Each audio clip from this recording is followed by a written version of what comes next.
as I'm sure you know, the financial crisis, the 2008 financial crisis that started out of the United States. The United States government allowed a few companies to fail. But then there were a lot more companies that could have failed if it was not for the TARP, Troubled Asset Relief Program, and massive injection of money into the system, because they were considered too large to fail.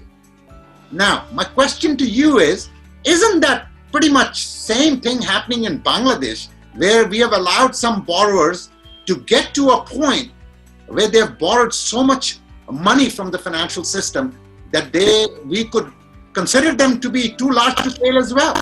Your views on that?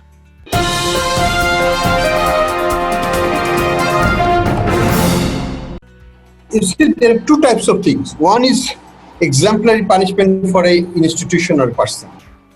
Other thing is that punishment or person going to be a systemic risk for the whole sector? If it is a systemic risk, I will not pursue that. So you have to make that distinction. In my view, for example, if the bank was allowed to fail, nothing would have happened to the banking system. But you create an example. So you need to pick and choose your strategy, where you have to do it. Now the former finance minister is saying, I should have allowed it to fail. But he couldn't because of the political pressure and other things.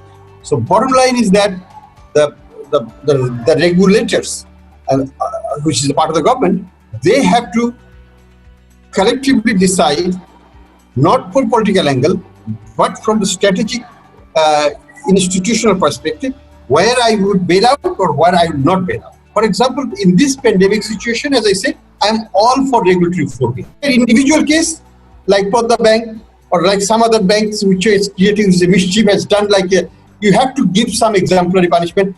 Both the perpetrators and the institution has to pay the price.